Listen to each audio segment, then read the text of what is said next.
तीन मुस्लिम देशों ने इजराइल को उसी के अंदाज में सबक सिखाने का ऐलान कर दिया है। मतलब ये कि युद्ध बम बारूद से शुरू होगा।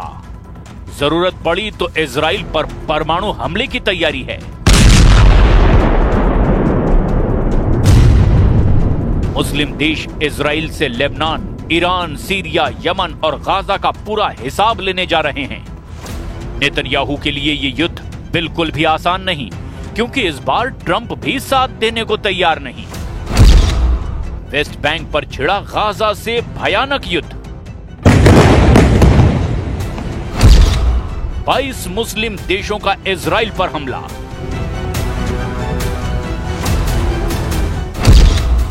ट्रंप के बीबी को कुचल डालेगा तुर्की। इजराइल बोला सीज फायर नहीं, बंकर फायर।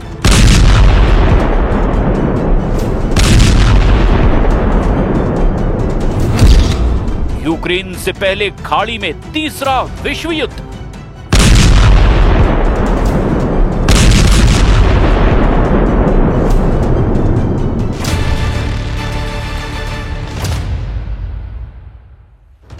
वेस्ट बैंक पर नेतन्याहू की टेढ़ी नजर ने महायुद्ध भड़का दिया है। इजराइल की हरकत से ट्रंप के भी होश उड़ गए हैं। प्रेसिडेंट ट्रंप ने सफाई भी दी है कि इजराइल कुछ नहीं करेगा, इजराइल वेस्ट बैंक से दूर ही रहेगा। लेकिन ट्रंप की सफाई अरब देशों को हजम नहीं हो रही है। अरब वर्ल्ड इजराइल को जला डालने के लिए उतावला हो रहा है। खाड़ी का नया बारूदी बखेड़ा महायुद्ध की शक्ल अख्तियार कर चुका है, जिसमें इजराइल फिलहाल अकेला दिखाई दे रहा है, जिसके खिलाफ खाड़ी के 3 सबसे ताकतवर देशों ने जंग का ऐलान कर दिया है। सऊदी अरब ने धमकी दी कि अगर इजराइल ने वेस्ट बैंक की तरफ देखा भी तो उसे धरती से मिटा दिया जाएगा। कतर ने ऐलान किया कि अगर नेतन्याहू ने वेस्ट बैंक पर कब्जा किया तो इजराइल को कोई नहीं बचा पाएगा। संयुक्त अरब अमीरात ने वार्निंग दी कि वेस्ट बैंक पर इजराइल के कब्जे की कोशिश महाविनाश की वजह बन सकती है।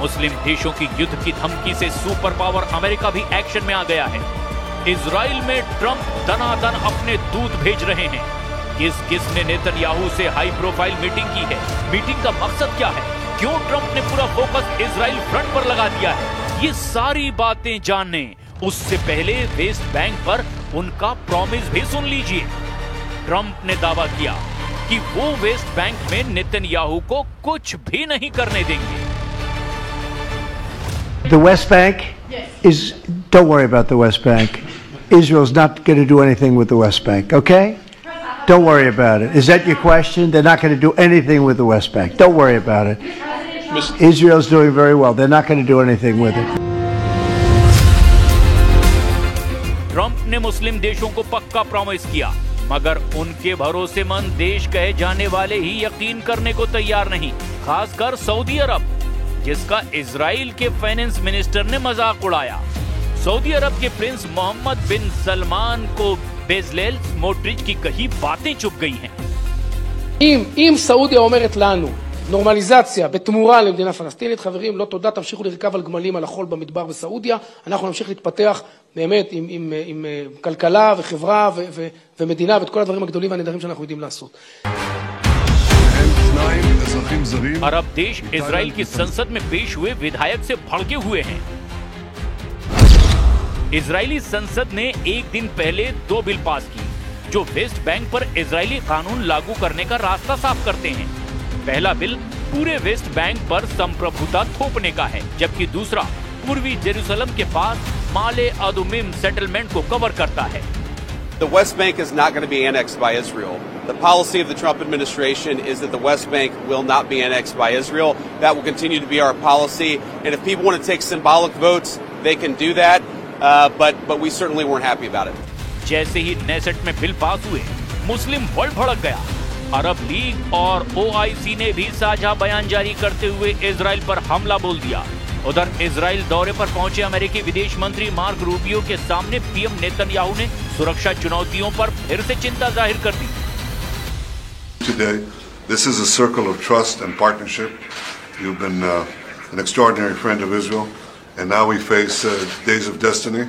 We want to advance peace. We still have security challenges, but I think that we can work together, and by working together, both address the challenges and seize the opportunities. And there are plenty of both. PM Netanyahu के साथ meeting के बाद mark Rubio ने Hamas को हथियार छोड़ने की चेतावनी एक बार फिर दोहरा दी है। इजराइल के प्रधानमंत्री हमास के बंधकों के शवों को सौंपने की मांग भी कई बार कर चुके हैं। इसमें हमास की तरफ से हो रही देरी को वजह बता करके इजराइल वेस्ट बैंक मिशन में जुट गया है। वेस्ट बैंक की अहमियत क्या है, जरा इसे भी जान लीजिए। वेस्ट बैंक में करीब 30 लाख लोग रहते हैं, जिनमें 86% फलस्तीनी और 14% इजराइल बस्तियों के लोग हैं। वे अपने अपने समुदाय में रहते हैं और उन्हें एक दूसरे से कोई मतलब नहीं रहता। इनमें ज्यादातर इजरायली बस्तियां 70, 80 और 90 के दशक में बसाई गई, लेकिन पिछले कुछ सालों में वेस्ट बैंक में इजराइल के लोगों की आबादी बढ़ी है। इजराइल वेस्ट बैंक में बनी बस्तियों में बिजली पानी जैसी सुविधाएं देता है। इजराइल की सेना इन बस्तियों की सुरक्षा करती है। वेस्ट बैंक में मोडीन एलिट सबसे बड़ी इजरायली बस्ती है, जिसमें 73,080 लोग रहते हैं।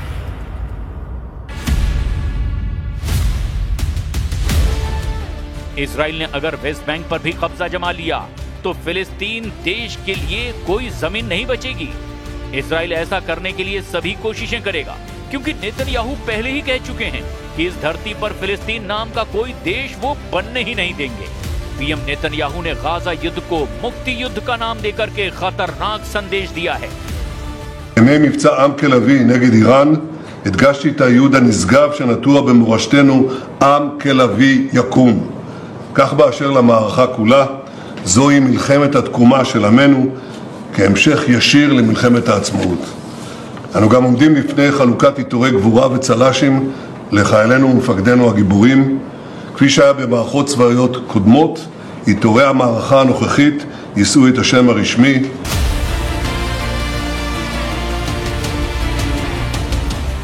इजराइल के दुश्मनों को अच्छी तरह से पता है कि वो क्या करने वाला है, इसीलिए अब की बार नेतन्याहू के खिलाफ जबरदस्त गोलबंदी हुई है।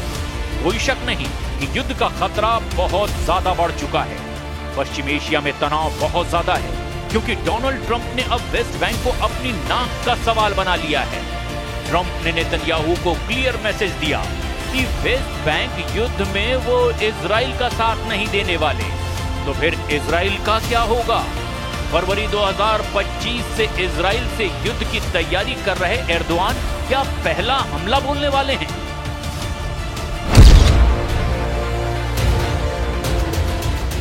नेतन्याहू के लिए युद्ध का सबसे बड़ा फ्रंट अब खुल गया है, जिसमें इजराइल को 22 देशों की सेनाओं से भिड़ना पड़ सकता है।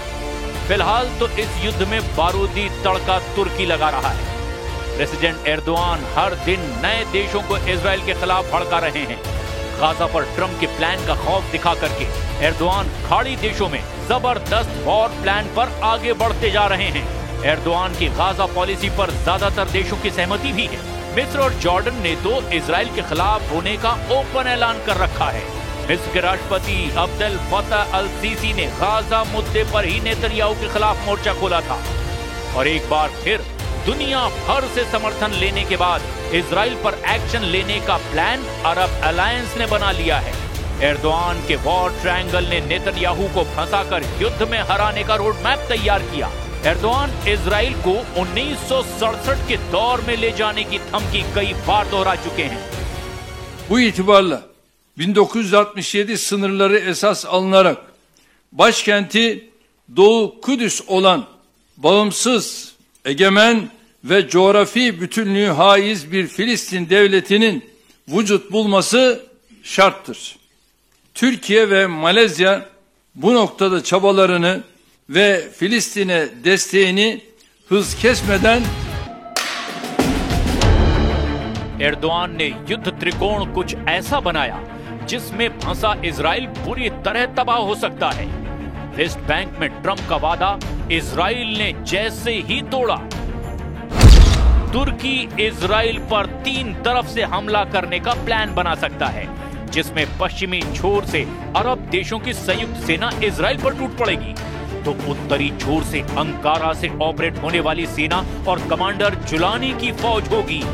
तीसरे फ्रंट पर यानी दक्षिणी छोर से इजराइल को मिस्र की लीडरशिप से चुनौती मिलेगी। इजराइल से टकराने से पहले तुर्की जबरदस्त हथियार खरीद शुरू कर चुका है। एर्दोआन ने कतर से सेकंड हैंड यूरोफाइटर जेट खरीदने की डील पर जोर लगा रखा है। वहीं ट्रंप से तुर्की F-35 फाइटर जेट की डिमांड बार बार दोहरा रहा है। पुतिन से S-400 खरीदने पर एर्दोआन को अमेरिका ने F-35 प्रोग्राम से बाहर फेंक दिया है, मगर अब एर्दोआन ने ट्रंप से दोस्ती गांठ ली है। कतर पर इजराइल के हमले के बाद वो ट्रंप से F-35 की मांग करते आ रहे हैं। तुर्की को पता है कि इजराइल के पास अमेरिका के F-35, F-15 और F-16 फाइटर जेट का बहुत बड़ा बेड़ा है, जिसकी काट फिलहाल तुर्की के पास नहीं है। मगर अरब वर्ल्ड के पास सुपर पावर के सभी जंगी लड़ाके हैं। खाड़ी देशों में अमेरिका के सैन्य अड्डे हैं, जहां हर तरह के हथियारों की तैनाती है। खासकर अमेरिकी बम वर्षक विमानों का कोई जवाब किसी के पास नहीं है। खाड़ी में अमेरिकी सेंट्रल कमांड जब बहुत ज्यादा एक्टिव होती है तो फिर कई देशों में खलबली मच जाती है, क्योंकि सीक्रेट एयरबेस से लगातार रात में उड़ान भरी जा सकती है। रात में टेक ऑफ करने वाले ये विमान अमेरिका के सबसे खतरनाक लॉन्ग रेंज वाले बम वर्षक होते हैं। अमेरिका की बॉम्बर फ्लीट के सबसे खतरनाक विमान कुछ मिनट के अंदर ही वॉर मोड में आ जाते हैं। B-1 बॉम्बर, B-2 बॉम्बर और B-52 बॉम्बर, परमाणु बम गिराने वाले ये तीनों जहाज सिर्फ ट्रंप के ऑर्डर का इंतजार करते हैं। B-1 बॉम्बर, B-2 बॉम्बर और B-52 तीनों जब उड़ते हैं तो समझ लीजिए दुनिया में कोई ना कोई वॉर जोन एक्टिव हो जाता है। अमेरिका का सबसे पुराना लेकिन सबसे खतरनाक बम वर्षक B-52 जब ये रनवे पर चलता है तो और ज्यादा विध्वंसक नजर आता है। अमेरिका का B-52 32,000 किलो के बम लेकर उड़ता है। ये एक न्यूक्लियर बम वर्षक विमान है।